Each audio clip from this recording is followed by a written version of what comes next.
নবীজি বলেন নির্লজ্জতা এমন একটা অপরাধ, যেই অপরাধ করতে করতে মানুষ এক পর্যায়ে এমন হয়ে যায় এই নির্লজ্জতা তাকে জাহান্নামী বানায় দেয়। বলেন নাউজুবিল্লাহ। নির্লজ্জতা মানুষকে জাহান্নামী বানিয়ে দেয়। তাই আমাদের লজ্জাশীলতার গুণে গুণান্বিত হতে হবে। আল্লাহ তৌফিক দান করেন। সূরা আরাফের 22 নম্বর আয়াতে আল্লাহ বলেন ফালাম্মা যাকা শাজারাতা বাদাত লাহুমা সাওআতুহুমা ওয়া তাফিকা ইয়াখসিফানি আলাইহিমা মিন ওয়ারাকিল জান্নাহ। আল্লাহ পাক রব্বুল আলামিন বলেন ফালাম্মা যাকা শাজারাতা বাদাত লাহুমা সাওআতুহুমা। আদম এবং হাওয়া জান্নাতের নিষিদ্ধ গাছের ফল যখন ভক্ষণ করলেন, বাদাত লাহুমা সাওআতুহুমা, তাদের লজ্জাস্থান, তাদের যে অঙ্গগুলা ঢেকে থাকা দরকার এই অঙ্গগুলার কাপড় পরে গেছে নিষিদ্ধ ফল খাওয়ার কারণে। ওয়া তাফিকা ইয়াখসিফানি আলাইহিমা মিন ওয়ারাকিল জান্নাহ। আদম এবং হাওয়া তাড়াতাড়ি পোশাক নিয়ে পাল্টাইতেছিল, মানে জান্নাতের পাতা নিছে, এই পাতা নিয়ে নিজেদেরকে ঢাকতেছিল আদম এবং হাওয়া। আদম আর হাওয়া পাতা নিয়ে ঢাকতেছিল কেন? কে বলছে ওনাদেরকে ঢাকার জন্য?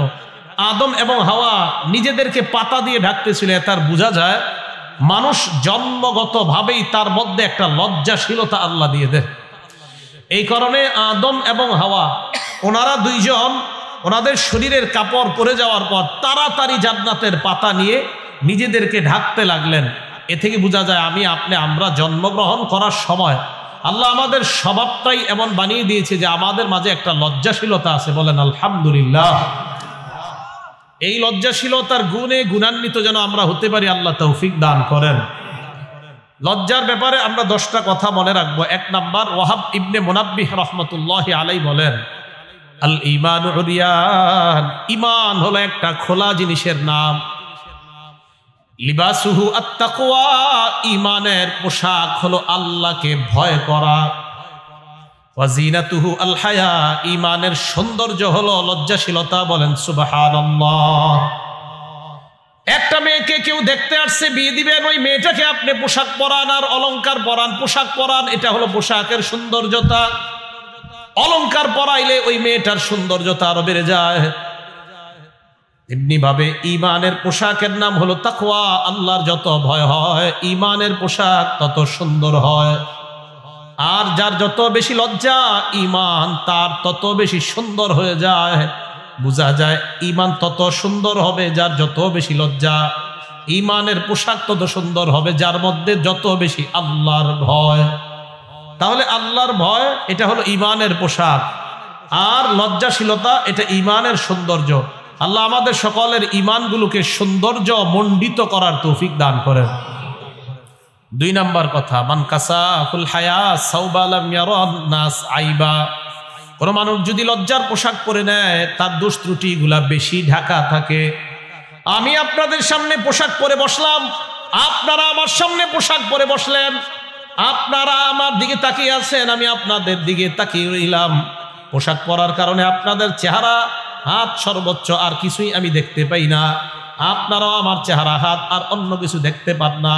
তাহলে পোশাক পরার কারণে আমার শরীর ঢেকে আছে। মান কাসাহুল হায়া সাওবা, আপনি যদি লজ্জার পোশাক পরতে পারেন আপনার দোষ ত্রুটি মানুষের থেকে আল্লাহ আড়াল করে দেয়। আপনি যত বেশি লাজুক হবেন আল্লাহ আপনার দোষ ত্রুটি তত বেশি মানুষের থেকে হেফাজত করবেন। 3 নাম্বার, লজ্জা ইসলামের স্বতন্ত্র বৈশিষ্ট্য। বলেন সবাই, লজ্জা ইসলামের, আপনারা বলেন লজ্জা ইসলামের স্বতন্ত্র বৈশিষ্ট্য। ইবনে মাজাহ হাদিস নাম্বার 4181 নাম্বার হাদিস। ক্বালা রাসূলুল্লাহ সাল্লাল্লাহু আলাইহি ওয়াসাল্লাম, আল্লাহ নবী বলেন ইন্না লিকুল্লি দীনিন খুলুকা ওয়া খুলুকুল ইসলামি আল হায়া। নবীজি বলেন প্রত্যেকটা ধর্মের একটা স্বতন্ত্র বৈশিষ্ট্য আছে। ইসলামের স্বতন্ত্র বৈশিষ্ট্য হলো লজ্জাশীলতা। ইসলামের স্বতন্ত্র বৈশিষ্ট্যের নাম হলো লজ্জা। ইসলামের স্বতন্ত্র বৈশিষ্ট্যের নাম হলো লজ্জা। বলেন সকল ধর্মের একটা স্বতন্ত্র বৈশিষ্ট্য, ইসলামের স্বতন্ত্র বৈশিষ্ট্যের নাম কি? লজ্জা। এটা হলো 3 নাম্বার। 4, লজ্জা ঈমানের অঙ্গ। বলেন সবাই, লজ্জা, লজ্জা মুসলিম শরীফ হাদিস নাম্বার 59 নাম্বার হাদিসের বর্ণনা। ক্বালা রাসূলুল্লাহ সাল্লাল্লাহু আলাইহি ওয়াসাল্লাম, আল্লাহ নবী বলেন, আল ঈমানু বিদউ ওয়া সাবউনা আও সিত্তু ওয়া সাবউনা শুবা। নবীজি বলেন, আল ঈমানু বিদউ ওয়া সাবউনা আও বিদউ ওয়া সিত্তুনা শুবা। ঈমানের 70টা অথবা 60টা শাখা। ফাআফযালুহা কাউলু লা ইলাহা ইল্লাল্লাহ। ঈমানের সবচেয়ে শ্রেষ্ঠ শাখা হলো লা ইলাহা ইল্লাল্লাহ। ঈমানের শ্রেষ্ঠ শাখা কি? যেই প্রকাশ্য অশ্লীলতাগুলা দেখা যায় এগুলা করা যাবে না। গোপনে যে অশ্লীল কর্মকাণ্ড করা হয় এগুলার কাছেও তোমরা যেও না। এটা বললেন এই আয়াতে। সূরা বানী ইসরাঈলের এক আয়াতে আল্লাহ পাক রব্বুল আলামিন বলেন, ওয়ালা তাকরাবুজ জিনা ইন্নাহু কানা ফাহিশা ওয়া সাআ সাবিলা। তোমরা ব্যভিচারের কাছেও যেও না, নিকটবর্তী হয়েও না। ইন্নাহু কানা ফাহিশা, এটা অশ্লীলতা। ওয়া সাআ সাবিলা, এটা কতই না মন্দ রাস্তা। জিনা এটা হালাল না হারাম? হারাম। জিনা করা হারাম, ব্যভিচার এটা হারাম। বুখারী শরীফের 80 নম্বর হাদিস, ক্বালা রাসূলুল্লাহ সাল্লাল্লাহু আলাইহি ওয়াসাল্লাম, ইন্না মিন আশরাতিস সাআ আন ইউরফাআল ইলমু ওয়া ইয়াসবুতাল জাহরু ওয়া ইউশরাবাল খামরু ওয়া ইয়াজহারাজ জিনা। নবীজি বলেন, কিয়ামতের আলামতের মধ্যে এটাও একটা আলামত। কিয়ামতের আগে আন ইউরফাআল ইলমু, কোরআন সুন্নাহ আর বিদ্যা আকাশে উঠিয়ে নেওয়া হবে। বলেন নাউযুবিল্লাহ। ওয়া ইয়াসবুতাল জাহলু, মূর্খতা সমাজের মধ্যে ছড়িয়ে পড়বে। ওয়া ইউশরাবাল খামরু, মাদকের জয় জয়কার অবস্থা হবে। মদ পান করা হবে, মাদকে নেশায় মত্ত হয়ে যাবে মানুষ। ওয়াজহারাজ জিনা, ব্যভিচার ব্যাপক রূপ ধারণ করবে। সমাজের মধ্যে ব্যভিচার নামক গুনাহটা ছড়িয়ে পড়বে। বলেন নাউযুবিল্লাহ। জিনা এটা ব্যাপক আকার ধারণ করবে। একজনে আরেকজনের বিবির সাথে পরকিয়া, একজনের বিবি আরেক ছেলের সাথে অথবা আরেকজনের স্বামীর সাথে পরকিয়ায় লিপ্ত হওয়া। পরকিয়া মানে নিজের বিবি বাদ দিয়ে অন্য নারীর প্রতি আসক্ত হয়ে যাওয়া, নিজের স্বামী বাদ দিয়ে অন্য কারো প্রতি আসক্তি হয়ে যাওয়া। এগুলা অন্যায়, এগুলা গুনাহ। এগুলার যখন কল্পনা হবে এটা মনের জিনা হবে। এগুলা যখন কথা বলবে মুখের জিনা হবে। কান দিয়ে যখন কথা শুনবে তখন কানের জিনা হবে। আল্লাহ আমাদেরকে এই মুখের জিনা, কানের জিনা, চোখের জিনা থেকেও বেঁচে থাকার তৌফিক দান করেন। বুখারী শরীফের 6612 নম্বর হাদিসের বর্ণনা, ক্বালা রাসূলুল্লাহ সাল্লাল্লাহু আলাইহি ওয়াসাল্লাম, আল্লাহ নবী বলেন, ইন্নাল্লাহা কাতাবা আলা ইবনি আদম হাজ্জাহু মিনাজ জিনা আদরাকা যালিকা লা মুহালা। নবীজি বলেন, নিশ্চয়ই আল্লাহ আদম সন্তানকে জিনা নামক পরীক্ষা করবে। আল্লাহ ব্যভিচার নামক পরীক্ষা সমস্ত আদম সন্তানকে করবেন। আলেম বলেন, আওয়াম বলেন, সর্বসাধারণ সকলকে আল্লাহ, আদম সন্তান বলকে সকলকে আল্লাহ জিনা দ্বারা পরীক্ষা করবেন। নবীজি বলেন, ফাজিনাল আইনি আন-নাজরু, চোখের জিনা হলো দেখা। যেই নারীর দিকে তাকানো আপনার হারাম, এই নারীর দিকে তাকানো এটা হলো চোখের জিনা। ওয়াজিনাল লিসান আল মানতিক, মুখের জিনা হলো যেই নারীর সাথে কথা বলা হারাম, এই নারীর সাথে অন্যায় অশ্লীল কথা বলা। নারীর সাথে আপনি কথা বললেন, কোন নারীর দিকে আপনি তাকাইলেন, তাকানোর পর রাত্রে যখন বিছানায় আপনি বালিশের মধ্যে মাথাটা রাখবেন, ওয়ান নাফসু তামান্না ওয়া তাশতাহি, অন্তর কল্পনা করবে একটা নারীকে দেখার পর যখন রাস্তা দিয়ে আপনি হাঁটেন আর নারীটাকে দেখা না যায়, ওই মুহূর্তে অন্তরের মধ্যে খারাপ কল্পনা শুরু হয়ে যায়। রাতের বেলা রং নাম্বারে কোনো একটা নারীর সাথে আপনি কথা বললেন, কথা বলার পর আপনার কাছে ভালো লেগে যায়, অন্তর চিন্তা করা শুরু করে দেয় নারীটা দেখতে কেমন, না জানি চোখগুলা কেমন, কানগুলা কেমন, আপনার অন্তর কল্পনা করা শুরু হয়ে যায়। আল্লাহ নবী বলেন, চোখের জিনা করলা, মুখের জিনা করলা, অন্তর দিয়ে কল্পনা করে অন্তরের জিনাও করলা, এটা মনের জিনা, ব্যভিচার। ওয়াল ফারজু ইউসাদ্দিকু যালিকা ওয়া ইউকাযযিব, লজ্জাস্থান এই জিনার বাস্তব রূপ দিয়ে দেয়, জিনাটাকে বাস্তবে রূপান্তর করে দেয়, এটা হলো লজ্জাস্থান। বলেন নাউযুবিল্লাহ। তাহলে ব্যভিচার সমাজের মধ্যে ছড়িয়ে পড়বে, অশ্লীলতা এত ব্যাপক রূপ ধারণ করবে। অথচ আল্লাহ বলেন ওয়ালা তাকরাবুজ জিনা, আরেক আয়াতে বলছে ওয়ালা তাকরাবুল ফাওয়াহিশা, অশ্লীলতার কাছেও তোমরা যেও না। নাটক, সিনেমা, অশ্লীল সিনেমা আছে না নাই? তাহলে নাটক, সিনেমা, অশ্লীলতা এগুলার কাছেও যাওয়া যাবে না। আল্লাহ আমাদেরকে হেফাজত করেন। বুখারী শরীফের 5590 নম্বর হাদিস, ক্বালা রাসূলুল্লাহ সাল্লাল্লাহু আলাইহি ওয়াসাল্লাম, আল্লাহ নবী বলেন লা ইয়াকুনান্না মিন উম্মতি আকওয়াম, আমার সম্প্রদায়, আমার উম্মতের মধ্যে এমন কতগুলা মানুষের আবির্ভাব ঘটবে যেই মানুষগুলা ইস্তাহিল্লুনাল হিররা ওয়াল হারিরা, তারা জিনাকে হালাল মনে করবে, রেশমের কাপড় তারা হালাল মনে করবে। বলেন নাউজুবিল্লাহ। জিনা করা মানুষ হালাল মনে করবে, ব্যভিচার করা হালাল মনে করবে। জিনা করা হালাল কিভাবে মনে করা? যাত্রার মঞ্চ আপনারা কায়েম করলেন, ওই যাত্রার মধ্যে একটা নর্তকী নারীকে আপনি আহ্বান করলেন, দাওয়াত দিলেন, ওই মঞ্চে আপনি তাকে ইনভাইট করে আনলেন। আনার পর ওই নারীটা নেচে গিয়ে আপনাদের সামনে আপনাদেরকে মুগ্ধ করে দেয়। এই যে কাজটা আপনারা করলেন, নারীর দিকে তাকাইলেন, এই কর্মটা আপনারা করলেন, আপনারা এটাকে হালাল মনে করতেছেন। যদি হালাল মনে করে করেন, নবী বলেন এটা আমার উম্মতের মধ্যে একদল হবে, এরা এইভাবে নর্তকীদের দিকে দেখবে আর জিনা করবে। বলেন এই জাতীয় যাত্রা সমাজে আছে না নাই? জিনা এগুলা গুনাহ হবে, এগুলা অন্যায়, জিনা। রাসূল করিম সাল্লাল্লাহু আলাইহি ওয়াসাল্লাম বলেন ওয়াল হারিরা, রেশমের পোশাক তারা হালাল মনে করবে। ওয়াল খামরা, মদ তারা হালাল মনে করবে। ওয়াল মাআজিফা, বাদ্যযন্ত্র, ঢোল তবলা তারা হালাল মনে করবে। নবীজি বলেন এমন একটা সময় আসবে যেই সময় আমার উম্মতের মধ্যে গায়ক গায়িকা, নায়ক নায়িকা তাদের বেচা কেনা হবে, এক্সপোর্ট ইনপুট হবে। বাংলাদেশের গায়িকা গায়করা অন্য দেশে যাবে, অন্য দেশের গায়িকা গায়করা আমাদের দেশে আসবে, এমন হয় কি হয় না? নবীজি বলেন লা তাবিউল কাইনাত, গায়িকাদের কেনা বেচা তোমরা করবা না। লা খায়রা ফি তিজারাতিন, আল্লাহর নবী বলেন তাদের এই ব্যবসার মধ্যে কোনো কল্যাণ নাই। এই যে গায়ক গায়িকার ব্যবসা, আল্লাহর নবী বললেন এইগুলা হারাম, জায়েজ নাই। আপনারা সন্তানকে যারা নাচ শিখাইতেছেন, গান শিখাইতেছেন, এই নাচ আর গানের টাকা সব হারাম। যত টাকা এগুলা উপার্জন করবে এগুলা সব হারাম। নবীজি সাল্লাল্লাহু আলাইহি সাল্লাম বললেন জিনা ব্যাপক রূপ ধারণ করবে, জিনাকে মানুষ হালাল মনে করবে। বলেন নাউজুবিল্লাহ।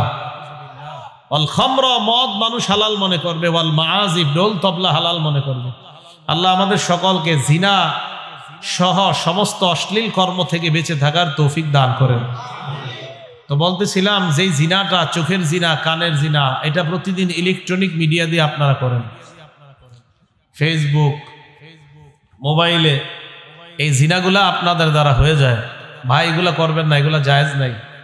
রাতের পর রাত একটা মেয়ের সাথে কথা বলা, চ্যাটিং করা, মোবাইলে মেসেজ করা, এগুলা সব জিনাহের অন্তর্ভুক্ত। একটা মেয়েকে আপনি অবৈধ মেসেজ লেখা, এটা আপনি এই হাতের জিনা করলেন। বলেন নাউজুবিল্লাহ। আল্লাহ আমাদেরকে হেফাজত করেন।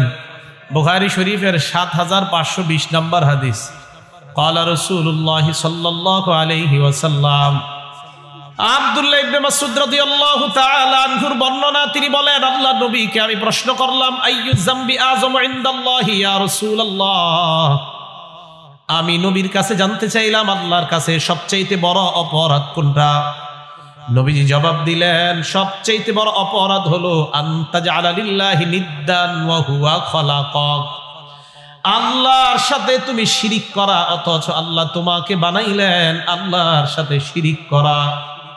আমি প্রশ্ন করলাম হুজুর এরপর সবচেয়ে বড় অপরাধ কোনটা? নবী জবাব দিলেন আনতাকতুলা ওয়ালাদাকা তাখাফু আইয়াতামা মাআক, তোমার সন্তানকে তুমি দারিদ্রতার ভয়ে হত্যা করা, তোমার সন্তান তোমার প্লেটে অংশগ্রহণ করবে এই ভয়ে সন্তানকে হত্যা করা, এটা হলো 2 নম্বর সবচেয়ে বড় অপরাধ। আব্দুল্লাহ ইবনে মাসউদ বলেন আমি প্রশ্ন করলাম হুজুরের পর সবচেয়ে বড় অপরাধ কোনটা? নবী জবাব দিলেন আনতুজানি বিহালিলাতি জারিক, প্রতিবেশীর বিবির সাথে জিনা করা। প্রবাসে গেছে একজন নারীর স্বামী, আপনাদের এলাকায় নারী আছে, এই নারী আপনাদের এলাকায় আমানত ছিল, আপনি আমানতের খেয়ানত করলেন, নারীর সাথে আপনি জিনা করলেন, এটা অন্যায়, এটা জায়েজ না, এটা হারাম। এমনি তো জিনা হারাম, এটা বড় হারাম, বড় বড় অন্যায় করছেন আপনি। এই নারীটাকে আপনাদের এলাকাবাসী দায়িত্ব ছিল এটা আমানত হিসাবে রাখা, তার স্বামী নাই, আপনি ছলে বলে কৌশলে ফুসলিয়ে এই নারীকে আপনার আয়ত্তে এনে তার সাথে আপনি ব্যভিচার করলেন, এটা অপরাধ নাম্বার 3, সবচাইতে বড় অপরাধ। আল্লাহ আমাদেরকে হেফাজত করেন, আল্লাহ আমাদেরকে হেফাজত করেন।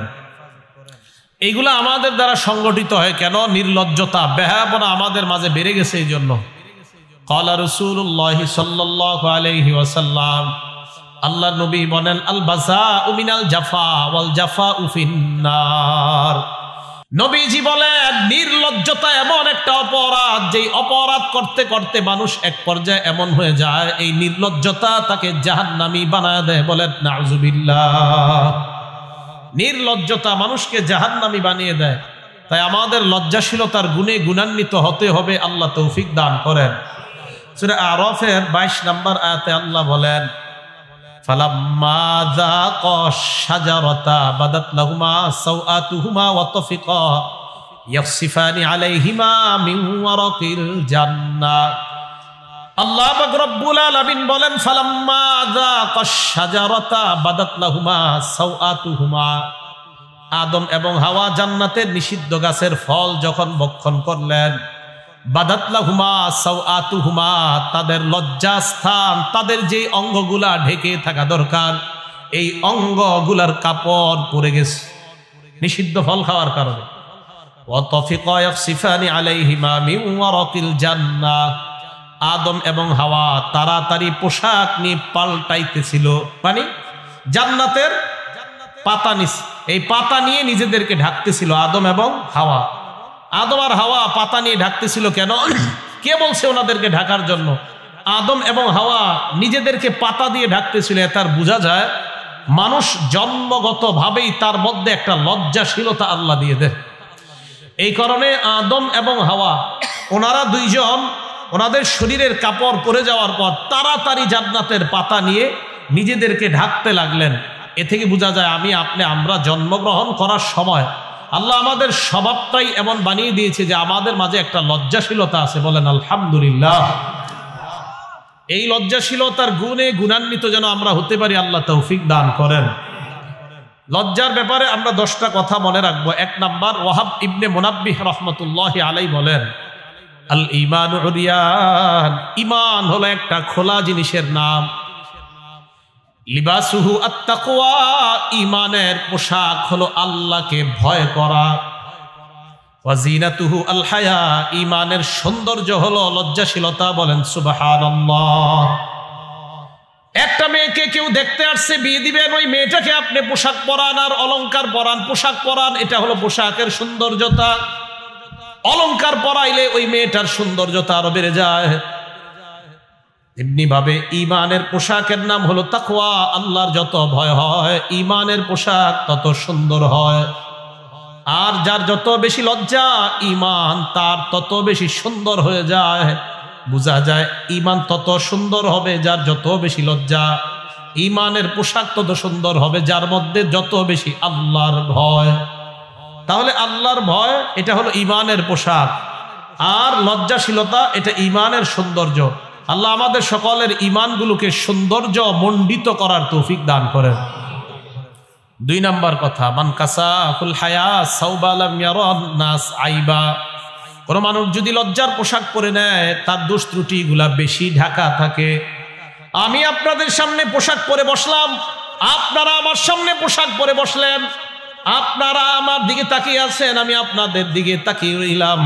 পোশাক পরার কারণে আপনাদের চেহারা, হাত সর্বোচ্চ, আর কিছুই আমি দেখতে পাই না।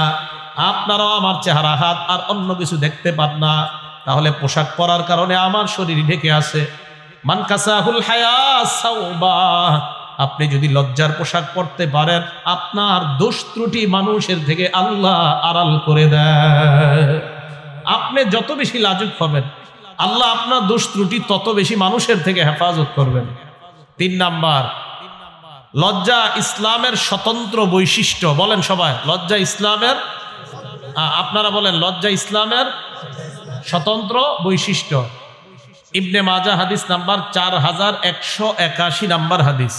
ক্বালা রাসূলুল্লাহ সাল্লাল্লাহু আলাইহি ওয়াসাল্লাম, আল্লাহ নবী বলেন, ইন্না লিকুল্লি দীনিন খুলুকা ওয়া খুলুকুল ইসলামি আল হায়া। নবীজি বলেন প্রত্যেকটা ধর্মের একটা স্বতন্ত্র বৈশিষ্ট্য আছে। ইসলামের স্বতন্ত্র বৈশিষ্ট্য হলো লজ্জাশীলতা। ইসলামের স্বতন্ত্র বৈশিষ্ট্যের নাম হলো লজ্জা। ইসলামের স্বতন্ত্র বৈশিষ্ট্যের নাম হলো লজ্জা। বলেন সকল ধর্মের একটা স্বতন্ত্র বৈশিষ্ট্য, ইসলামের স্বতন্ত্র বৈশিষ্ট্যের নাম কি? লজ্জা। এটা হলো 3 নাম্বার। 4, লজ্জা ঈমানের অঙ্গ। বলেন সবাই, লজ্জা। লজ্জা মুসলিম শরীফ হাদিস নাম্বার 59 নাম্বার হাদিসের বর্ণনা। ক্বালা রাসূলুল্লাহ সাল্লাল্লাহু আলাইহি ওয়াসাল্লাম, আল্লাহ নবী বলেন, আল ঈমানু বিদউ ওয়া সাবউনা আও সিত্তু ওয়া সাবউনা শুবা। নবীজি বলেন, আল ঈমানু বিদউ ওয়া সাবউনা আও বিদউ ওয়া সিত্তুনা শুবা। ঈমানের 70টা অথবা 60টা শাখা। ফাআফযালুহা কাউলু লা ইলাহা ইল্লাল্লাহ। ঈমানের সবচেয়ে শ্রেষ্ঠ শাখা হলো লা ইলাহা ইল্লাল্লাহ। ঈমানের শ্রেষ্ঠ শাখা কি? ওয়া আদনাহা ইমাতাতুল আযা আনিত তরিক। ঈমানের সবচেয়ে নিম্ন শাখা হলো রাস্তা থেকে কষ্টদায়ক বস্তু সরায়া দেওয়া। সরাননি? সবাই সরান। তাহলে বুখারী শরীফের একটা হাদিস শুনেন, 52 নাম্বার হাদিস। ক্বালা রাসূলুল্লাহ সাল্লাল্লাহু আলাইহি ওয়াসাল্লাম, আল্লাহ নবী বলেন, বাইনামা রাজুলুন ইয়ামশি বিতরিকিন। আমার কোন উম্মত রাস্তা দিয়ে হাঁটে, ওয়াজাদা গুসনা শাওকিন আলা তরিক। রাস্তার মধ্যে কষ্টদায়ক বস্তু পেয়ে যায়, ইটের টুকরা পেয়ে যায়, কলার সিলকা পেয়ে যায়, কাটা পেয়ে যায়। সুই পেয়ে যাওয়ার পর ফাখারা, আমার উম্মত যদি ওই কাটা সুই ইটের টুকরাগুলা সরায়া দেয়, শাকারাল্লাহু লা, ওই মুহূর্তে আল্লাহ তার প্রতি সন্তুষ্ট হয়ে যায়। এখনো বাকি আছে, ওয়া গফারা লা, তার আগের সব গুনাহ আল্লাহ মাফ করে দেয়। দেখছেন কত বড় কাজ? রাস্তা দিয়ে হাঁটার সময় এগুলা খেয়াল করা। আল্লাহ তৌফিক দান করেন। এই হাদিসের শেষে নবীজি বলেন, ওয়াল হায়াউ শু'বাতুম মিনাল ঈমান। লজ্জা ঈমানের অঙ্গ। লজ্জা ঈমানের অঙ্গ। আল্লাহ আমাদের সকলকে লজ্জাশীলতার গুণে গুণান্বিত হওয়ার তৌফিক দান করেন। আমার আঙ্গুলের দিকে তাকান। এই আঙ্গুলের নাম ঈমান, এটার নাম লজ্জা। দেখেন তো, এটার নাম ঈমান, এটার নাম। এখন দেখেন আমার দিকে, লজ্জা আর ঈমান একসাথে আছে না আলাদা? এখন এখন এখন বুঝেছেন সবাই? লজ্জা ঈমান একসাথে না আলাদা? এই যে এখন এখন এবার হাদিস শোনেন আর আঙ্গুলের দিকে তাকান। আল জামিউস সগীর কিতাবের নাম, হাদিস নাম্বার 1959 নাম্বার হাদিস। ক্বালা রাসূলুল্লাহ সাল্লাল্লাহু আলাইহি ওয়াসাল্লাম, আল্লাহ নবী বলেন, ইন্নাল ঈমান ওয়াল হায়া কুরিনা জামিআ।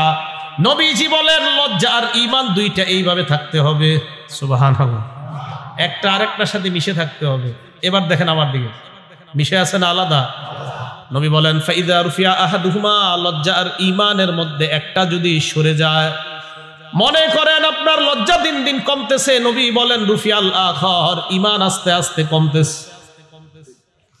লজ্জা ঈমান এইভাবে থাকতে হবে, একটা কমে যাবে আর একটা কমে যাচ্ছে। মা বোনেরা, ভাইয়েরা, সবাই ভালো করে শোনেন। যত বেশি নাটক সিনেমা দেখবেন, এর মানে আপনার তত বেশি নির্লজ্জতা আর তত বেশি আপনার ঈমানের পাওয়ার কমতেছে।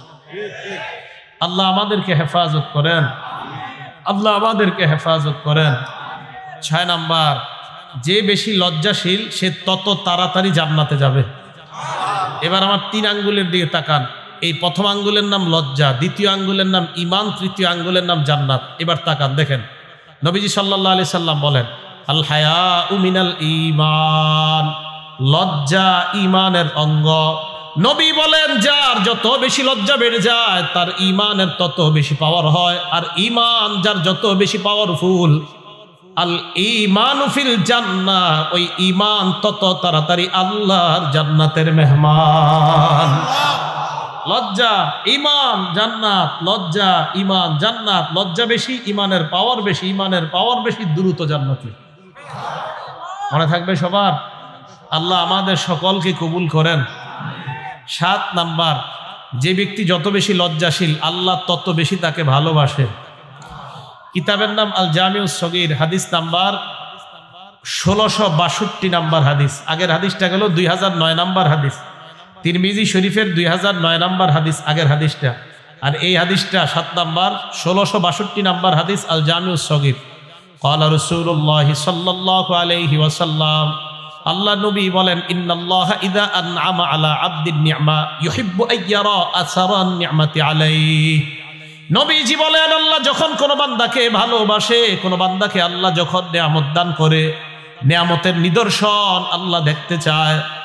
আমার আগে যিনি আলোচনা করলেন, আপনাদের থেকে কালেকশন করলেন, মাদ্রাসার জন্য টাকা উঠাইলেন, আপনাদের মাঝে কোটিপতি যাকে আল্লাহ কোটি টাকা দান করেছেন, আল্লাহ চায় তোমার কোটি টাকার মধ্য থেকে কিছু আমাকে দেখাও।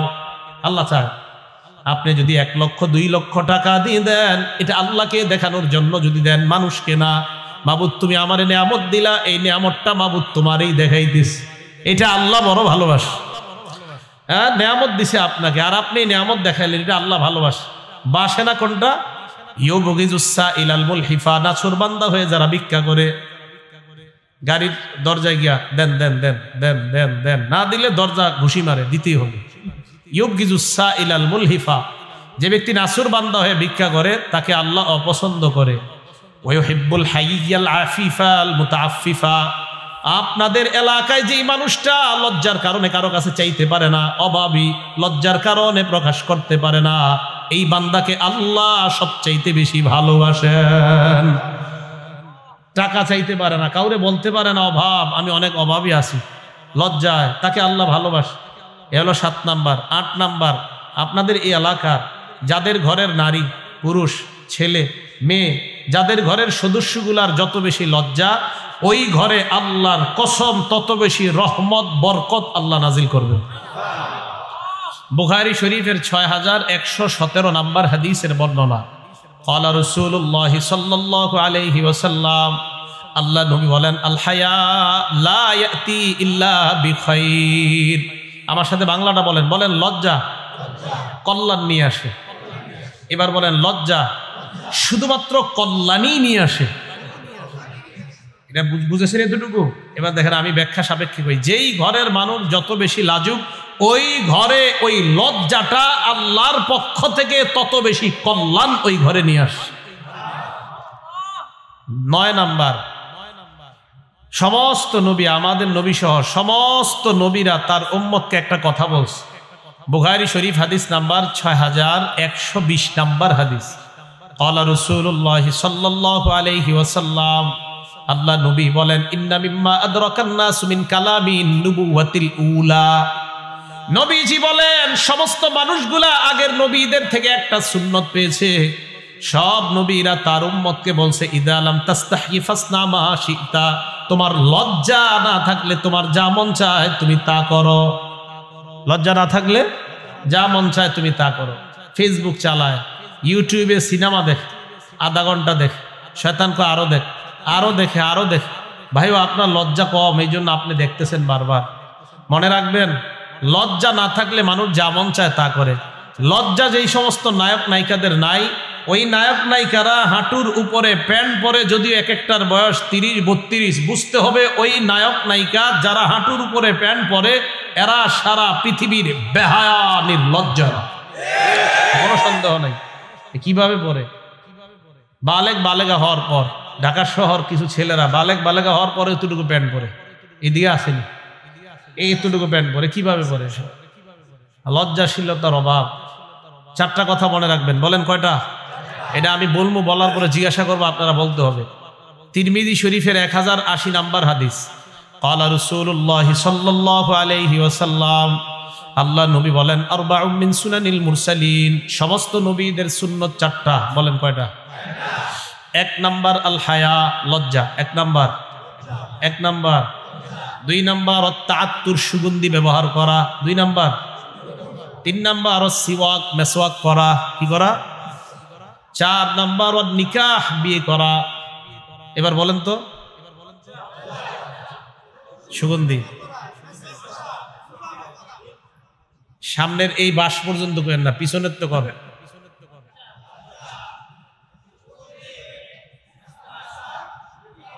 এই তো আমরা একটা জিনিস শিখলাম, এবার সবাই একটু জোরে বলেন তো, 1 নাম্বার।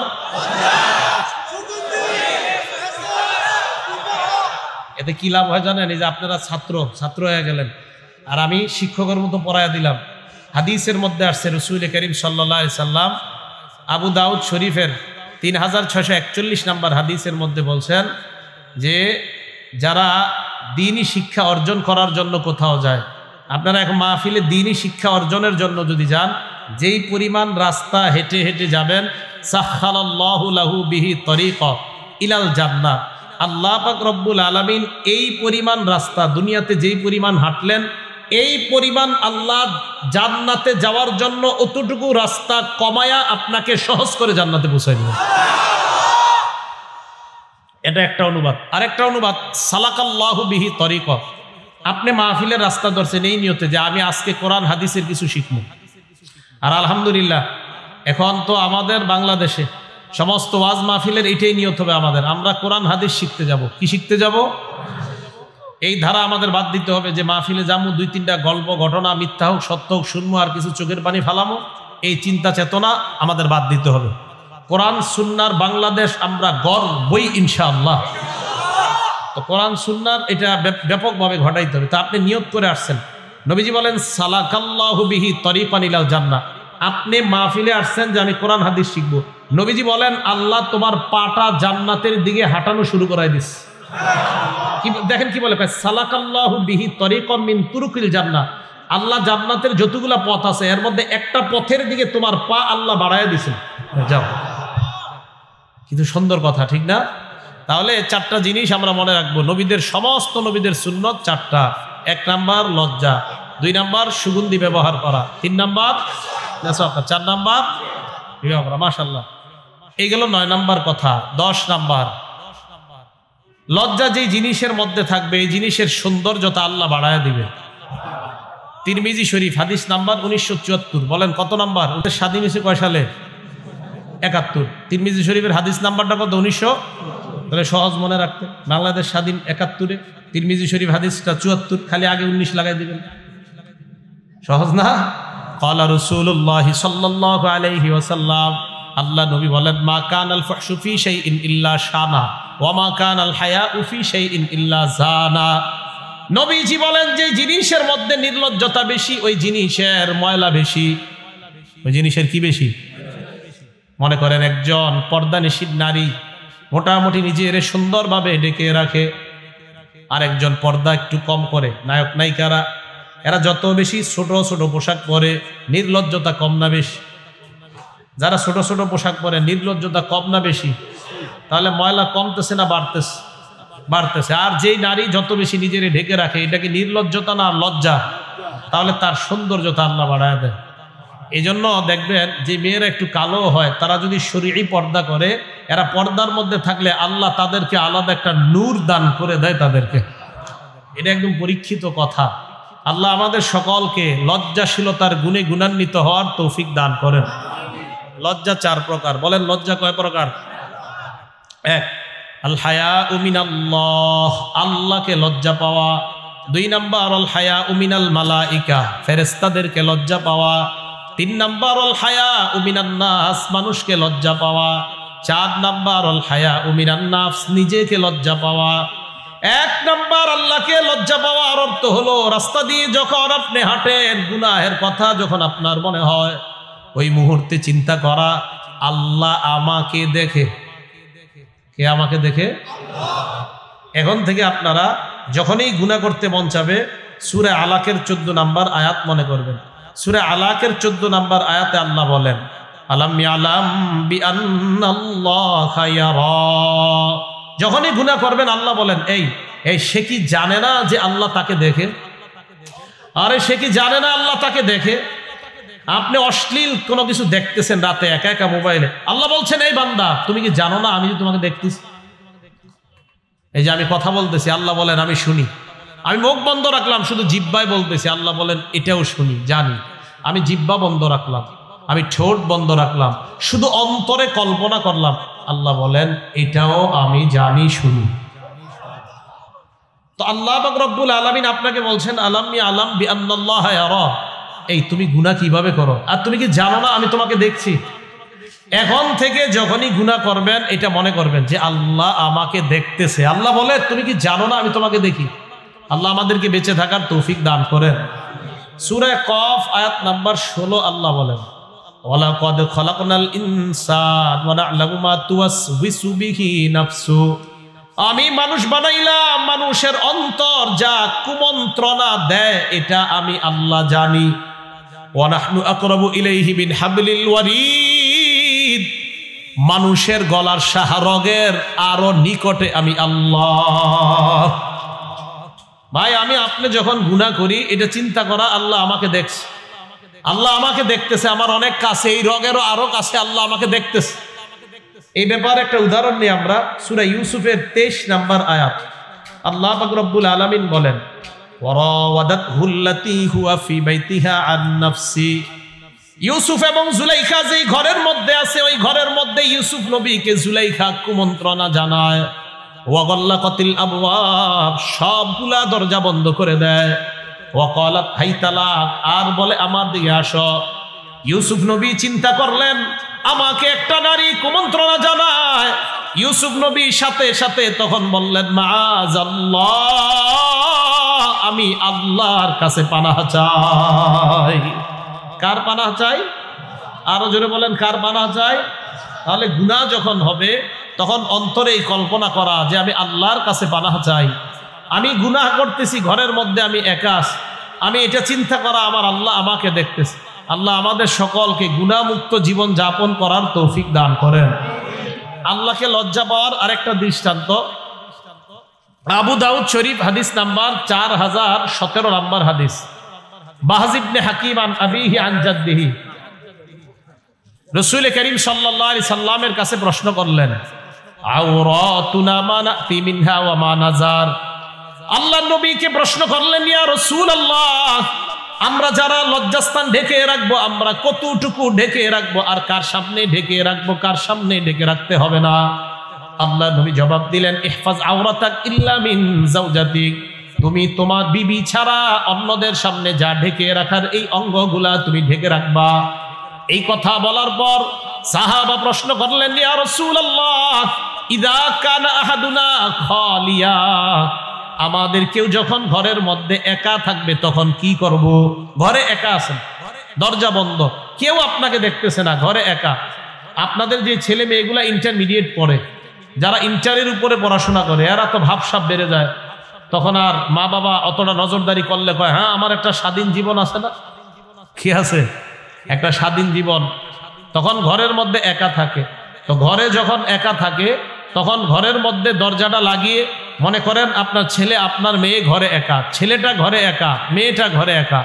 এখন প্রশ্ন হলো ঘরে যখন আমরা একা থাকি তখন আমাদের এই রানের উপরে পুরুষের জন্য আমাদের যেগুলা ঢেকে রাখা এই অঙ্গগুলা একা থাকলে খোলা যাবে কিনা, আর নারীরা যা ঢেকে রাখতে হয় ওই অঙ্গগুলাও ঘরের ভিতর একা থাকলে খোলা যাবে কিনা, এই প্রশ্ন সাহাবা নবীজি কি করলেন? নবীজি জবাব দিলেন ফাল্লাহ আহাক্কু আইয়ুস্তাহইয়া মিনহু মিনান নাস। ঘরের মধ্যে একা যখন তোমাকে কেউ দেখে না তখন আল্লাহকে মানুষের চাইতে বেশি লজ্জা পাওয়া দরকার। ঘরের মধ্যে আপনি একা আছেন, ওই একা অবস্থায় আপনি ঘরের মধ্যেও রান আপনার সদর খোলা রাখা যাবে না। ঘুমায় যাওয়ার পর যদি খুলে যায় ভিন্ন ব্যাপার, একা থাকলে রান এটা অন্যকে দেখানো হারাম। তাহলে আল্লাহকে লজ্জা পাওয়া। তাহলে বলেন তো একা একা আমরা যখন ঘরে থাকবো আমাদের যা ঢেকে রাখতে হয় একা ঘরে থাকলেও সেগুলো ঢেকে রাখতে হবে, কারণ তখনও দেখে কে? আল্লাহ। বুঝে শুনে আমল করার তৌফিক দান করেন। এখন আসেন বুঝেন, তিনটা কথা বলবো এই জায়গায়। এক নাম্বার জানলাম আমরা আল্লাহ আমাদের একদম কাছে থেকে আমাকে বলতেছে এই তুমি কি জানো না আমি তোমাকে দেখি। এক, আল্লাহকে লজ্জা পাওয়ার আবার চার অর্থ। বলেন আল্লাহকে লজ্জা পাওয়ার কয় অর্থ? রাসূল করিম সাল্লাল্লাহু আলাইহি সাল্লাম তিরমিজি শরীফের 2458 নম্বর হাদিসের মধ্যে বলেন ইস্তাহয়ু মিনাল্লাহি হাক্কাল হায়া, তোমরা আল্লাহকে যথাযথ লজ্জা পাও। সাহাবারা প্রশ্ন করলেন ইয়া রাসূলুল্লাহ ইন্না লানাস্তাহয়ি মিনাল্লাহ ওয়াল হামদুলিল্লাহ, আমরা তো আল্লাহকে লজ্জা পাই, আল্লাহকে আবার লজ্জা পাওয়ার কি অর্থ? নবীজি বললেন আল্লাহকে লজ্জা পাওয়ার অর্থ হলো চারটা। এক নাম্বার আনতাহফাজুর রাসা ওয়া মা ওয়া, তোমার মাথার আশেপাশের অঙ্গগুলা গুনাহ থেকে হেফাজত করা। দুই নাম্বার আল বাতনা ওয়া মা হাওয়া, পেট আর পেটের আশেপাশের অঙ্গগুলা গুনাহ থেকে হেফাজত করা। এক নাম্বার তোমার মাথার আশেপাশের অঙ্গ গুনাহ থেকে হেফাজত করা, চোখ নামক অঙ্গটা হেফাজত করা, নাক কান আপনার জবান এইগুলা হেফাজত করা। দুই নাম্বার পেট আর পেটের আশেপাশের অঙ্গগুলা গুনাহ থেকে হেফাজত করা। তিন নাম্বার ওয়াতাতাযাক্কারুল মাউতা ওয়াল বিলা, আজকে আপনাদেরকে আমি বলি তিন নাম্বার, নবীজি বলেন মরণ আর মরণের পর তুমি পচে যাইবা, এই কথাটা তুমি স্মরণ করবা।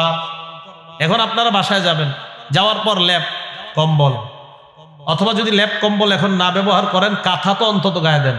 কাঁথা গায়ে দেওয়ার পর এইভাবে লাইট বন্ধ করে হঠাৎ একটু তাকাবেন, কাঁথা বন্ধ করলেন, করার পর এইভাবে কাঁথাটা মুড়ি দিয়ে একটু তাকাবেন, তাকানোর পর দেখবেন কিচ্ছু দেখা যায় না, অন্ধকার আর অন্ধকার। এখন আপনি কাঁথাটা এই অবস্থায় রেখে চিন্তা করবেন আমি মারা যাওয়ার পর আমার এলাকাবাসী আমারে কবরে রাইখা বাঁশ দিবে, এরপর মাটিগুলা দিয়ে আমাকে চাপা দিয়ে যাবে।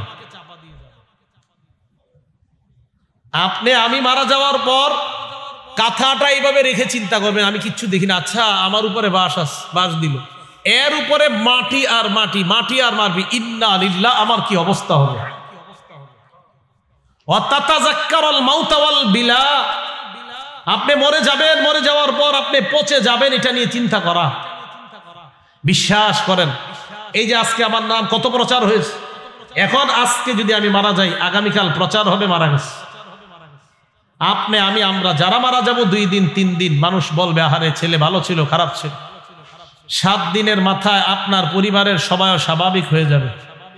15-20 দিন যাওয়ার পর যার যার মতো শেষে চলবে, আপনার সম্পত্তি বন্টন শুরু হবে, আপনার সম্পত্তি সব অন্যরা খাবে। 40-80-100 দিন পর আপনি কবরে ভালো আছেন না খারাপ আছেন এটাও সবাই ভুলে যাবে, কিন্তু আপনার ভোগ অন্যরা ভোগ করতেছে, এটাই জীবনের বাস্তবতা। ওয়াতাতাযাক্কারুল মাউতা ওয়াল বিলা, বায়ো আল্লাহ রাসূল বলেন 3 নাম্বার, তুমি যে মরে যাইবা, মরে যাওয়ার পর তুমি পচে যাইবা, এই বিষয়টা নিয়ে তুমি চিন্তা করা।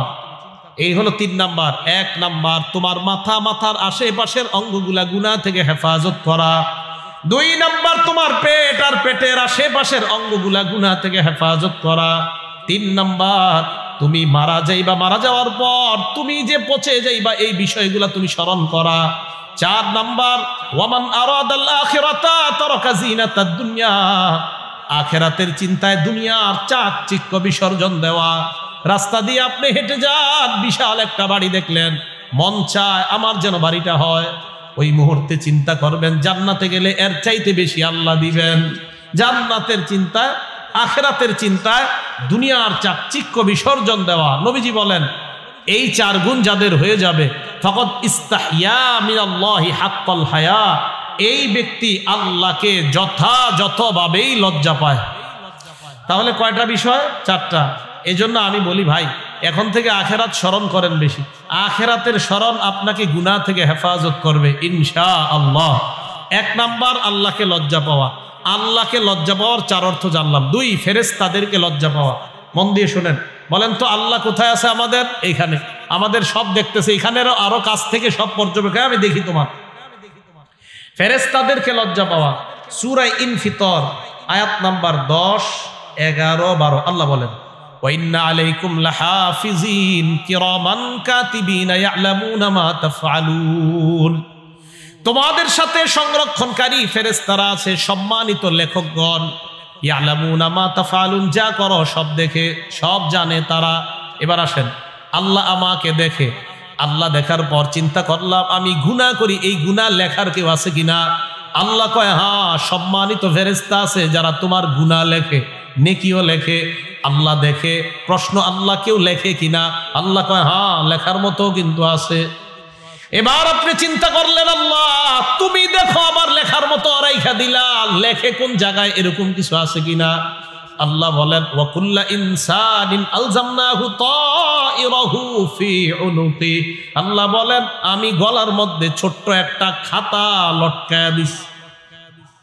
ছোট্ট খাতা লটকায় দিছে আমার আপনার গলায়। সূরা বানী ইসরাঈল আয়াত নাম্বার 14 আল্লাহ বলেন কুল্লা ইনসানিন আলজামনা, আয়াত নাম্বার 13 আমি প্রত্যেকের গলায় মেমোরি কার্ড ঝুলিয়ে দিয়েছি, খাতা, এটা লিখে দিয়েছি। এবার আসেন, এক আল্লাহ তুমি দেখো। আচ্ছা আল্লাহ তুমি যে দেখো, তো দেখার পর এগুলা কি কেউ লেখে? আল্লাহ কয় হ্যাঁ হ্যাঁ ফেরেশতা আছে তো লেখার মতো। সূরা ইনফিতর আয়াত 10, 11, 12। মাবুদ লেখে কোথায়? আল্লাহ কয় কুল্লা ইনসানিন আলজামনাহু তাইরা, আরে আমি তো তোমার এই জায়গায় ছোট্ট একটা খাতা রেখে দিয়েছি। আল্লাহ আসলে লেখেন আপনি? আল্লাহ কয় হ্যাঁ লিখিত। কয় মাবুদ লেখলে কি হবে? অনুখরিজু লাহু ইয়াউমাল কিয়ামাতি কিতাবান ইয়ালকাহু মানশুরা, কিয়ামতের ময়দানে এই খাতা আমি আল্লাহ খুলবো, খোলা অবস্থায় তুমি এই খাতার সাথে সাক্ষাৎ করবা। করার পর আমি আল্লাহ বলবো ইকরা কিতাবাক, তোমার আমলনামা তুমি পড়ো। কাফা বিনাফসিকাল ইয়াউমা আলাইকা হাসিবা, তোমার হিসাবের জন্য তুমি যথেষ্ট। এবার আপনি আপনার আমলনামা পড়বেন। আমলনামা পড়ার অবস্থা আপনার কি হবে? আল্লাহ পাক রব্বুল আলামিন বলেন ফাতারাল মুজরিমিনা মুশফিকিন বিম্মা ফি, আল্লাহ বলে অপরাধীদেরকে আপনি তাকায় দেখবেন, ওই অপরাধী খাতার দিকে তাকাইয়া ভীতু অবস্থায় খাতার দিকে তাকানোর পর অপরাধী বলবে ইয়া ওয়াইলাতানা, হায় আফসোস, মালি হাদাল কিতাব, এটা আবার কেমন খাতা, লা ইউগাদিরু সগীরাতা ওয়ালা কাবীরাতান ইল্লা আহসাহা, ছোট বড় সব দেখি এই জায়গায় লেখা। এক আল্লাহ দেখে, দুই মাবুদ লেখে কেউ? হ্যাঁ ফেরেশতা আছে লেখার। তিন মাবুদ লেখে কোথায়? আল্লাহ বলছে খাতা আছে ছোট্ট। মাবুদ এখানে লেখার পরে এটা কি করবেন? আল্লাহ বলছে কিয়ামতের মাঠে আমি খুলবো, তোমাকে দেখাবো, তুমি পড়বা। আজকে থেকে আমরা সবাই 3 উপলব্ধি দিয়ে হাঁটেন। গুনাহ করার সময় চিন্তা করবেন ইন্না লিল্লাহ, আল্লাহ বলছে আমি তোমাকে দেখছি, এই তুমি জানো না? তার 2 নাম্বার, আল্লাহ আপনি দেখছেন, আর আরে আমার ফেরেশতারা তো লিখতেছে তোমার অপরাধ। আচ্ছা মাবুদ লেখেন কোথায়? আরে তোমার গলার মধ্যে তো খাতা আমি ঝুলিয়ে দিয়েছি, ওটাতে লিখতেছে।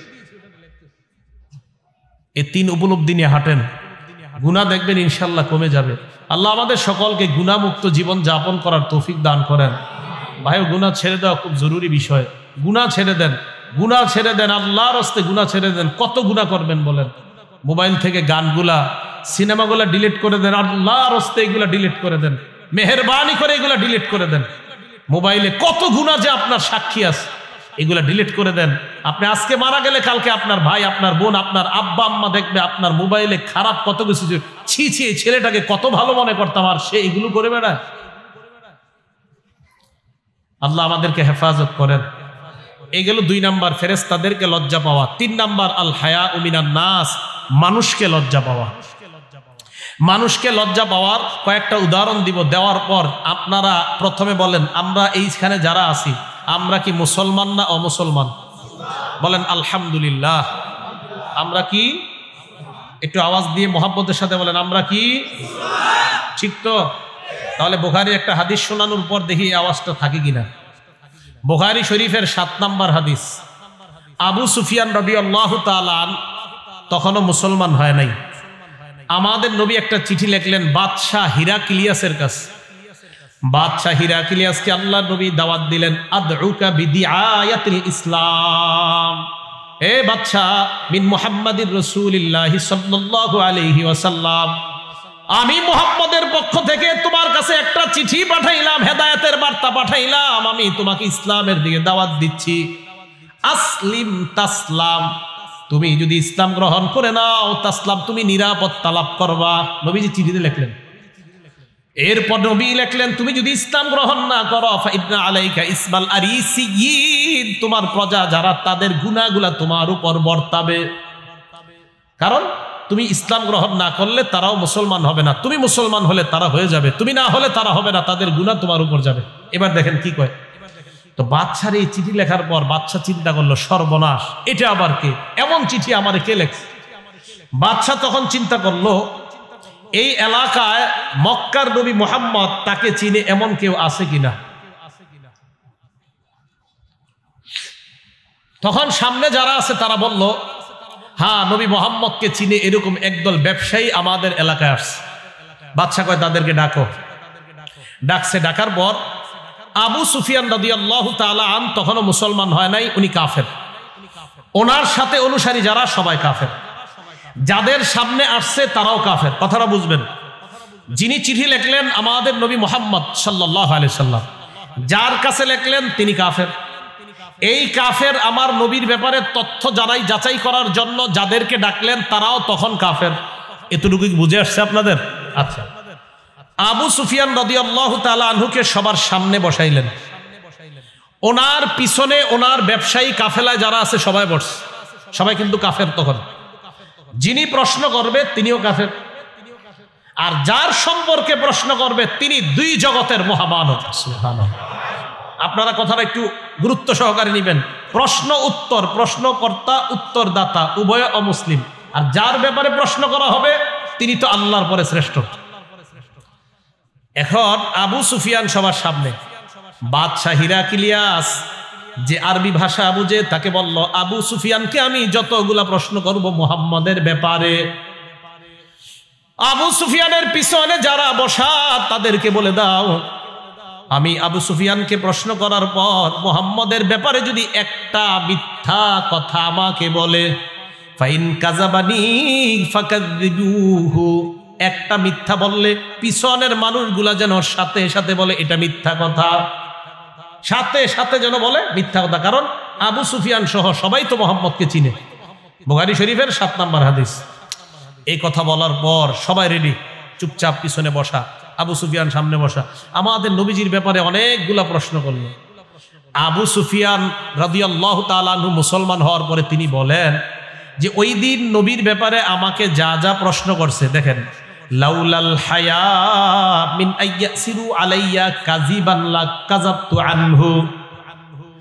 আবু সুফিয়ান বলেন আমার ভিতরে লজ্জা কাজ করলো, আমি যদি নবী মুহাম্মদের ব্যাপারে একটা মিথ্যা কথা বলি, লজ্জা কাজ করছে। এলাকায় যাওয়ার পর কেউ যদি আমারে কয় ছি ছি তুমি কিভাবে মুহাম্মদের ব্যাপারে মিথ্যা বললা, আজকে হয়তো কেউ বলবে না, আমার পিছনে যারা ভয়ে কিছু বলবে না, কোনো না কোনো দিন তো ঝগড়া টগড়া লাগলে বলবে বেটা তুই তো মিথ্যা কথা কইছিস ওই দিন।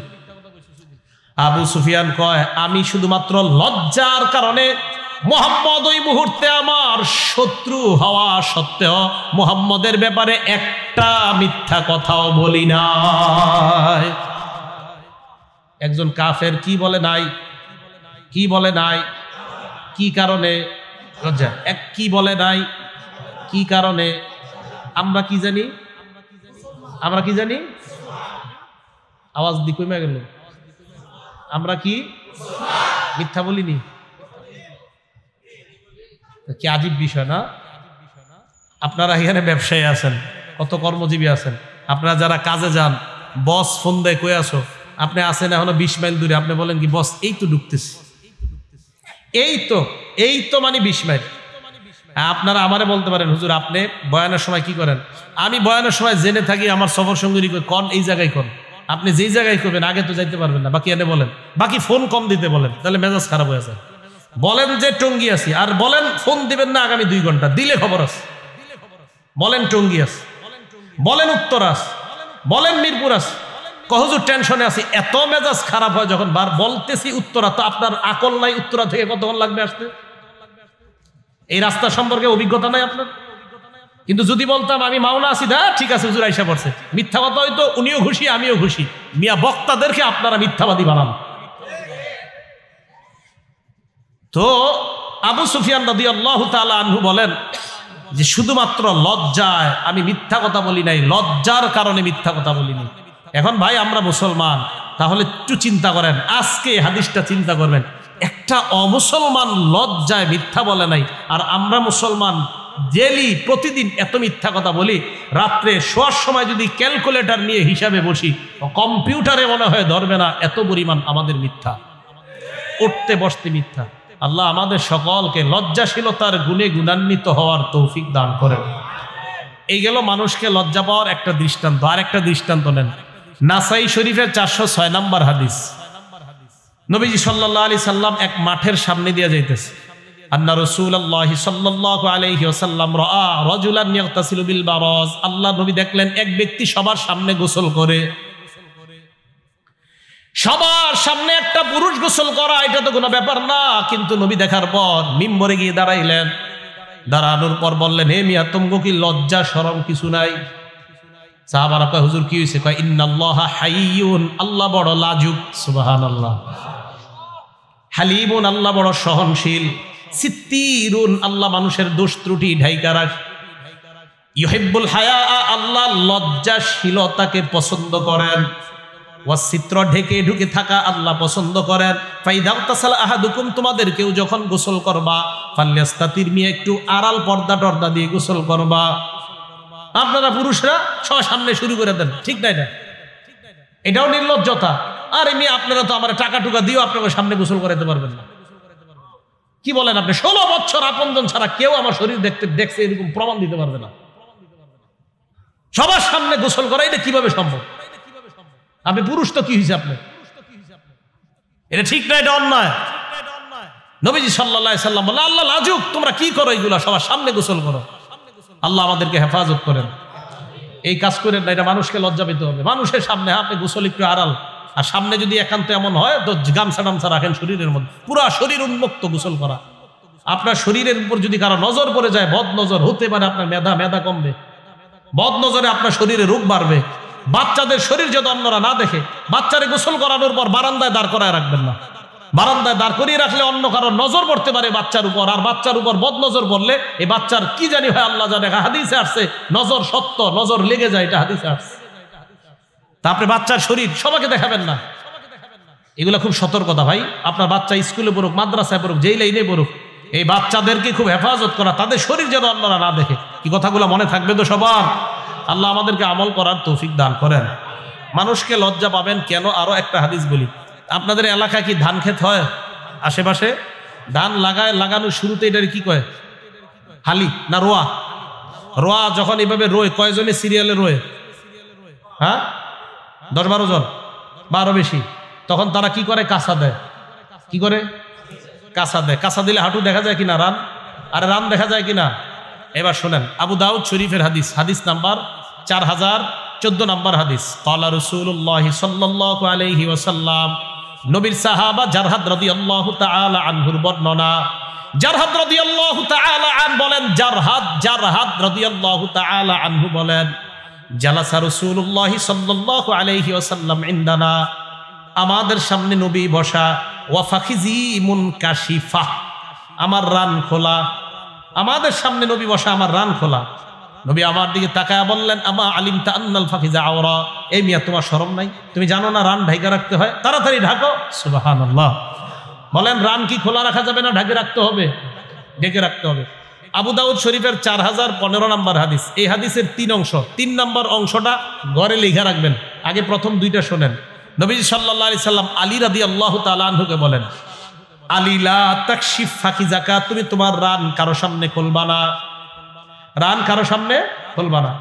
ওয়ালা তানজুর ইলা ফাখিজি হাইয়িন, দ্বিতীয় অংশ, তুমি কোন জীবিত ব্যক্তির রানের দিকে তাকাইবা না। জীবিত কারো রানের দিকে তাকাইবা না।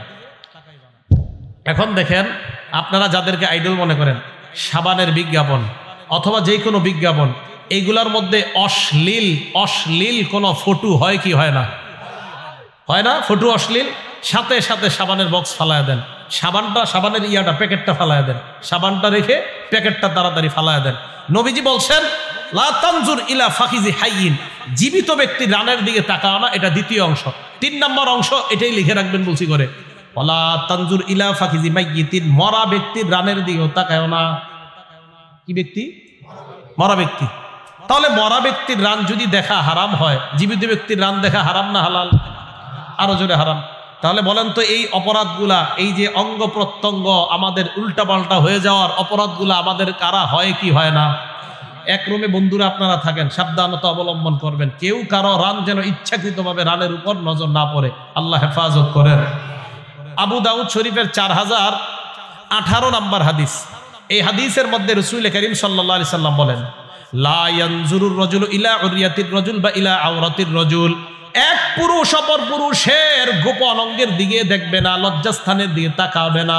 ওয়ালাল মারআতু ইলা উরিয়াতিল মারআ বা ইলা আওরাতিল মারআ, এক নারী অন্য কোন নারীর গোপন অঙ্গের দিকে তাকাবে না। এবার আল্লাহ নবী বলেন, ওয়ালা ইউজির রাজুলু ইলা রাজুলি ফি সাওবিন ওয়াহিদ, এক পুরুষ আর এক পুরুষের সাথে এক কাঁথার নিচে, এক কম্বলের নিচে ঘুমাবে না। এক পুরুষ আরেক পুরুষের সাথে এক কাঁথা, এক কম্বল, এক লেপের নিচে শুইতে দিবেন না। আপনার ছেলে, দুই ছেলে, পারলে সামর্থ্য থাকলে খাট আলাদা করেন, সামর্থ্য না থাকলে এক খাটের মধ্যে মাঝখানে কোল বালিশ, আলাদা কাঁথা, আলাদা কম্বল দেন। এটা ইসলাম। এক কাঁথার নিচে দুই মেয়েকে থাকতে দিবেন না। নবীজি বলেন ওয়ালা তুফজিল মারআতু ইলাল মারআতি ফি সাওবিন ওয়াহিদ, দুই নারী দুই মেয়ে এক কাঁথা এক কম্বলের নিচে ঘুমাবে না। এটা ইসলাম। ভাই কথাগুলো কি বুঝে আসছে সবার? তাহলে আপনার দুই ছেলে আছে, দুই মেয়ে আছে, ছেলে মেয়ে তো এক কাঁথার নিচে দিবেনই না ভাই বোন, আর দুই ভাইকেও এক কাঁথার নিচে শোয়াবেন না, দুই বোনকেও এক কাঁথার নিচে শোয়াবেন না। আমি আবার বলছি আস্তে ধীরে, দুই ভাই এক কাঁথার নিচে এক কম্বলের নিচে দিবেন না, দুই বোন এক কাঁথা এক কম্বলের নিচে দিবেন না। ভাই বোনকে তো প্রশ্নই আসে না এক কাঁথা কম্বলের নিচে। ছোট থেকেই আপনারা এই অভ্যাস গড়ে তোলেন, 3-4 বছর বয়স থেকে ইনশাআল্লাহ এই মানসিক করে গড়ে তোলেন। আপনার ছেলে আল্লাহর অলি হয়ে বড় হবে, অলি হয়ে বড় হবে। অভ্যাস তৈরি করেন। এটা আমাদের রাসূল সাল্লাল্লাহু আলাইহি সাল্লাম আমাদেরকে শিক্ষা দিয়েছে। লজ্জাশীলতার গুণে আল্লাহ আমাদেরকে গুণান্বিত হওয়ার তৌফিক দান করেন। আমাদের নবীজি কতটা লজ্জাশীল ছিলেন? কানা রাসূলুল্লাহ সাল্লাল্লাহু আলাইহি ওয়াসাল্লাম আশাদ্দা হায়াআম মিনাল আযরা'i ফি খিদরিহা। একজন কুমারী মেয়ে পর্দার আড়ালের মধ্যে যতটা লাজুক, এর চাইতে বেশি আমাদের নবী লজ্জাশীল ছিলেন। একজন কুমারী মেয়ের চাইতে আমাদের নবীজি আরো বেশি লজ্জাশীল ছিলেন। আমাদের নবী কতটা লাজুক ছিলেন একটা হাদিস শুনলে বুঝবেন। বুখারী শরীফের 314 নম্বর হাদিস। আম্মা জান আয়েশা সিদ্দিকা বলেন, এক মেয়ে আসছে নবীজির কাছে, এক নারী মাসালা জিজ্ঞাসা করতে। আর সাধারণত আপনার বিবিরা পছন্দ করে না যে কোনো নারী আমার স্বামীর সাথে কথা বলুক। তো মুফতি সাহেব, আমাদের নবী যে মুফতি, পৃথিবীর শ্রেষ্ঠ মুফতি সাহেব, তো নবীজির কাছে তো মাসালা জিজ্ঞাসা করতে আসবেই। বাকি আম্মা জানের এগুলো খুব লাগতো, আরে মহিলারা আপনার কাছে মাসালা জিজ্ঞাসা করতে আসে কেন? তো আবার অনেক নারীরা আসতো। আল্লাহ বলছে যে কোনো নারী যদি নবীর জন্য হেবা করে দেয় নারীরা নিজেদেরকে, এটাও জায়েজ আছে। তো নারীরা এসে অনেক সময় বলতো, হুজুর আমি আপনার জন্য নিজেকে হেবা করে দিছি।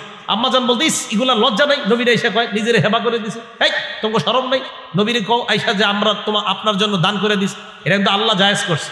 তো নবীজি বলে এই কথা আম্মা জান আয়েশা কোরআনে জানায় দেয়।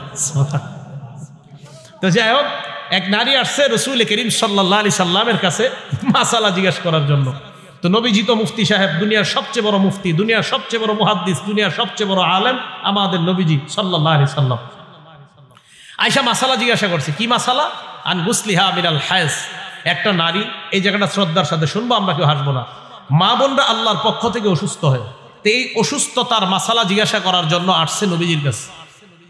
আসার পর রাসূল করিম সাল্লাল্লাহু আলাইহি সাল্লামকে প্রশ্ন করছে। তো নবীজি বললেন, খুজি ফিরসাতাম মিনাল মিসকি ফাতাতাহহারি বিহা। তুমি কস্তুরী মিশ্রিত কাপড় নেও, নেকড়া নেও, এটা দিয়ে নিজেকে পবিত্র করো। নারীরে নবীজি নিয়ম শিখাইয়া দিলেন। নারী আবার কয়, কাইফা তাতাহহারু, হুজুর কিভাবে পবিত্রতা অর্জন করব? নবীজি বললেন, যেভাবে বললাম ওইভাবে। এই যে বললাম না, কস্তুরী মিশ্রিত নেকড়া নাও, এটা দিয়ে পরিষ্কার করবা। নারী আবার কয়, কাইফা তাতাহহারু, হুজুর কিভাবে জান পবিত্রতা অর্জন করব? নবীজি কয়, সুবহানাল্লাহ। মানে এই সুবহানাল্লাহ মানে, আরে আশ্চর্য নারী তো, আমি না তোমাকে বললাম এটা কাপড় নাও কস্তুরী মিশ্রিত, এটা দিয়ে পরিষ্কার করবা।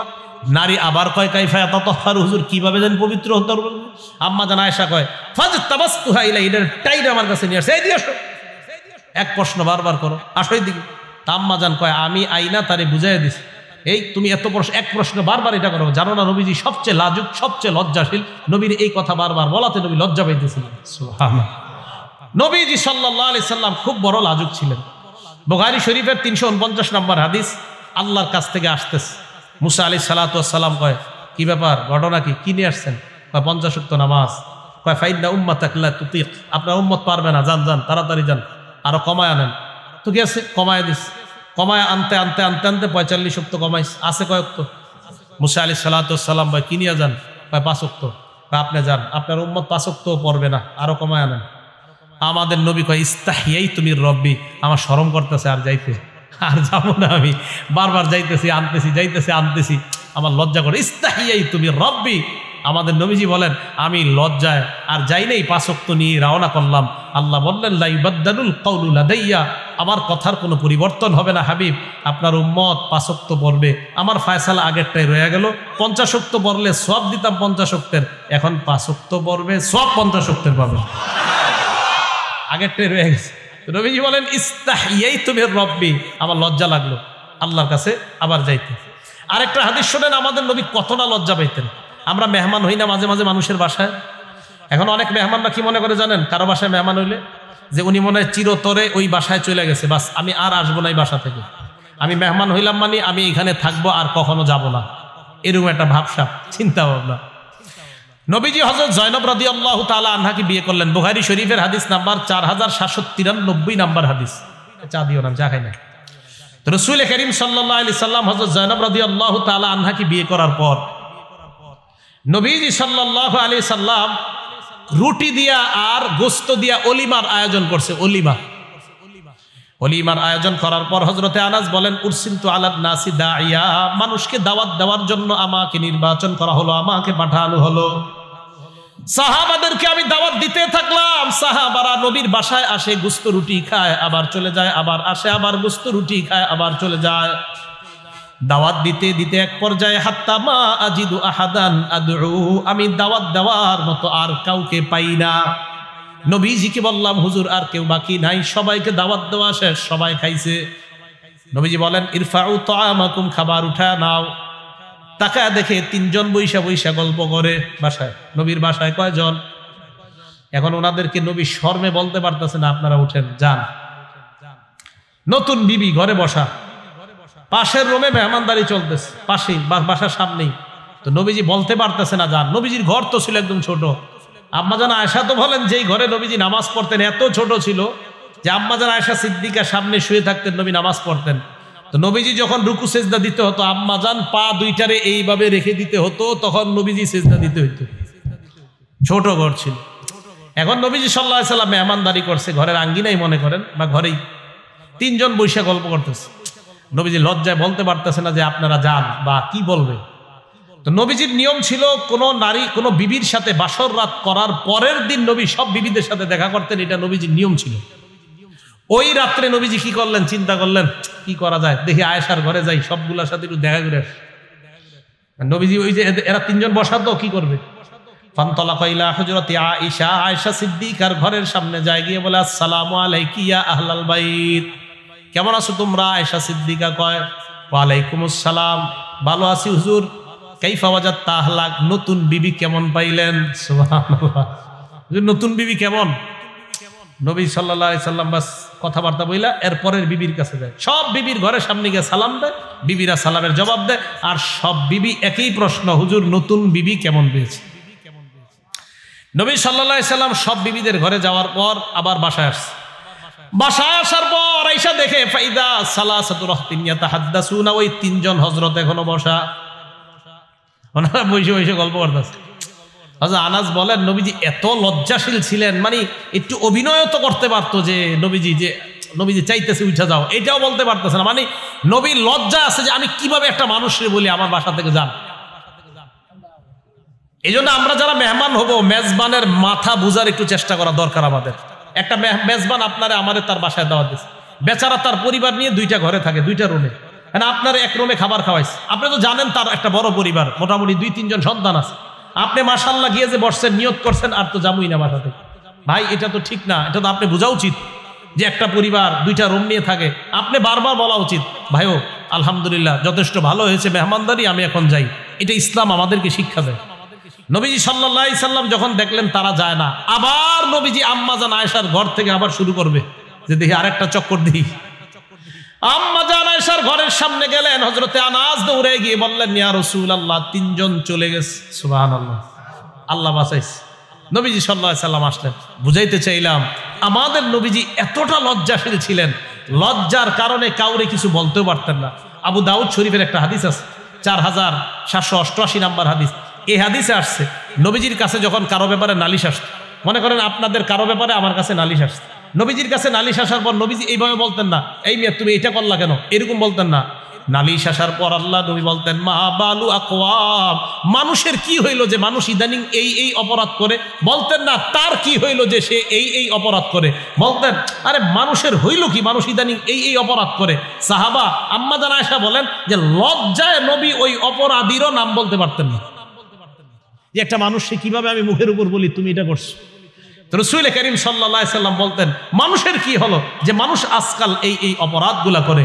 আল্লাহ পাক রব্বুল আলামিন আমাদের সকলকে লজ্জাশীলতার গুণে যেন আমরা গুণান্বিত হতে পারি, আল্লাহ তৌফিক দান করেন।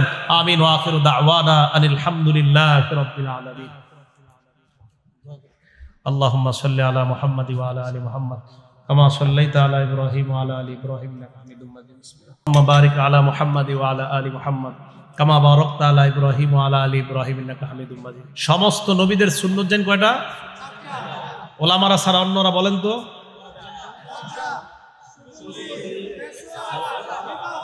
মনে থাকবে তো? মেসওয়াক করেন সবাই? দেখি কারা কারা করেন। হ্যাঁ সবাই করেন? হাত উঠতেছে না সবার। মেসওয়াক করেন, মেসওয়াক করেন। আল্লাহ আমাদেরকে আমল করার তৌফিক দান করেন। আলহামদুলিল্লাহি রাব্বিল আলামিন ওয়াল আকিবাতু লিল মুত্তাকিন ওয়াস সালাতু ওয়াস সালামু আলা সাইয়্যিদিল আমবিয়াই ওয়াল মুরসালিন ওয়া আলা আলিহি ওয়া আসহাবিহি আজমাইন। রব্বানা যালামনা আনফুসানা ওয়া ইল্লাম তাগফির লানা ওয়া তারহামনা লানাকুনান্না মিনাল খাসিরিন। রব্বিরহামহুমা কামা রাব্বায়ানি সগীরা, রব্বিরহামহুমা কামা রাব্বায়ানি সগীরা। মাবুদ মেহেরবান মাওলা, মেহেরবানি করে জীবনের সমস্ত গুনাহ খাতাগুলা মাফ করে দেন। মাবুদ মেহেরবান মাওলা, আমাদের মধ্যে যাদের মা নাই, বাবা নাই, আত্মীয় স্বজন যারা এই কবরে আছে, আল্লাহ তাদের কবরগুলা জান্নাতের বাগান বানায়া দেন। মাবুদ মেহেরবান মাওলা, আজকে থেকে আমরা সবাই ওয়াদা করলাম আর গুনাহ করব না। আল্লাহ গুনাহ করার সময় যেন এটা আমাদের মনে থাকে, আপনি আমাদেরকে দেখতেছেন। আজকে থেকে আমরা তিনটা কথা যেন মনে রাখতে পারি, আমার আল্লাহ আমারে দেখতেছে, ফেরেশতারা আমার কর্মকাণ্ড লিখতেছে, আমার গলায় খাতা একটা ঝুলানো, ওই খাতার মধ্যে ফেরেশতারা সব লিপিবদ্ধ করে দেয়। মাবুদ মেহেরবান মাওলা, এই খাতাটার মধ্যে যেন বদ আমল গুলা না উঠে। আল্লাহ আমাদের এই খাতাগুলা নেকি দ্বারা আপনি পরিপূর্ণ করে দিয়েন। কিয়ামতের ময়দানে আল্লাহ এই খাতার কারণে যেন আমরা লজ্জা না পাই, এই খাতার কারণে যেন আমরা লজ্জিত হয়ে না যাই। আল্লাহ কিয়ামতের মাঠে আপনি বলবেন, আমতাজুল ইয়াউমা আইয়ুহাল মুজরিমুন, আপনি ডাক দিয়ে বলবেন, অপরাধীরা তোরা আলাদা হয়ে যা।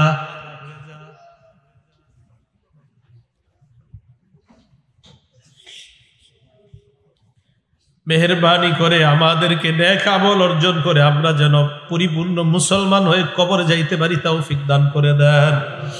আমাদের জিন্দেগির সব গুনাহ খাতাগুলা মাফ করে দেন।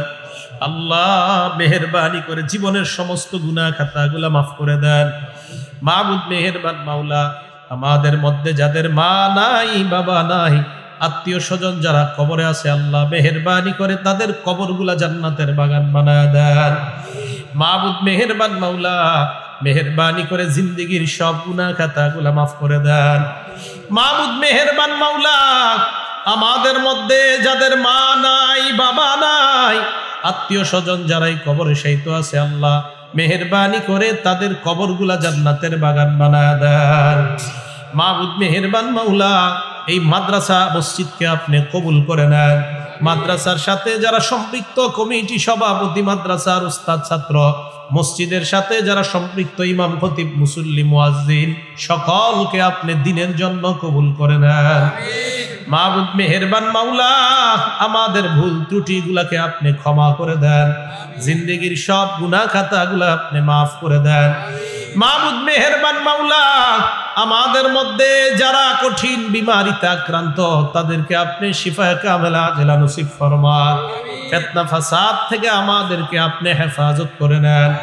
রব্বানা লা তুযিগ কুলুবানা বাদা ইদ হাদাইতানা ওয়া হাব লানা মিন লাদুনকা রাহমাতান ইন্নাকা আনতাল ওয়াহ্হাব। আল্লাহ যারা পেরেশানিতে আছে তাদেরকে পেরেশানি থেকে আপনি মুক্তি দিয়ে দেন। যারা অভাবী তাদের অভাব আপনি দূর করে দেন। যারা ঋণী তাদেরকে ঋণ পরিশোধ করার ব্যবস্থা করে দেন। রব্বানা তাকাব্বাল মিন্না ইন্নাকা আনতাস সামিউল আলিম ওয়া তুব আলাইনা ইন্নাকা আনতাত তাওয়াবুর রহিম। আল্লাহুম্মা সাল্লি ওয়া সাল্লিম ওয়া বারিক আলা মুহাম্মাদ وعلى آله وأصحابه أجمعين سبحان ربك رب العزة عما يصفون وسلام على المرسلين আল্লাহ আজকে যারা দান করেছে অর্থ দিয়ে শ্রম দিয়ে তাদের দানগুলোকে আপনি কবুল করে নেন আল্লাহ যে যে নিয়তে দান করেছে তাদের নিয়তগুলো আপনি পুরা করে দেন রব্বানা তাকাব্বাল মিন্না ইন্নাকা আনতাস সামিউল আলিম ওয়া তুব আলাইনা ইন্নাকা আনতাত তাওয়াবুর রহিম সুবহানা রাব্বিকা রাব্বিল ইজ্জাতি আম্মা ইয়াসিফুন ওয়া সালামুন আলাল মুরসালিন ওয়ালহামদুলিল্লাহি রাব্বিল আলামিন।